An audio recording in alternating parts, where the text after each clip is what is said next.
జై Sriram. Hi friends, ఈరోజు తాటి రొట్టె వేసుకుందాం.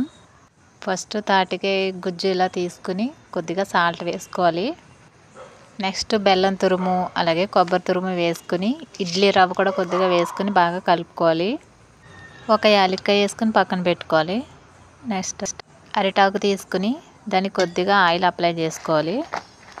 ఫస్ట్ ఒక కళాయి తీసుకుని ఎక్స్ట్రా ఒక ఆకు వేసుకుని తర్వాత మనం ఆయిల్ అప్లై చేసుకుని ఆకు వేసుకుని మనం ప్రిపేర్ చేసుకున్న పిండిని ఇలా వేసుకోవాలి. అట్టులాగా బాగా సర్దుకోవాలి సమానంగా.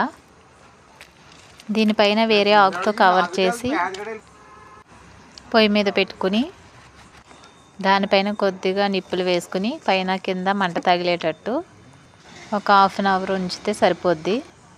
అంతే, తాటి అట్టు రెడీ. టేస్ట్ అయితే వేరే లెవెల్. ఇంకా ఈ తాటికాయతో తాటి గారెలు, ఆవిరి అట్టు, అలాగే ఇడ్లీలు, తాటి కుడుములు కూడా వేసుకోవచ్చు. Okay, thank you friends. Video నచ్చితే లైక్ చేయండి, అలాగే నా ఛానల్ సబ్స్క్రైబ్ చేసుకోండి. Thanks for watching friends.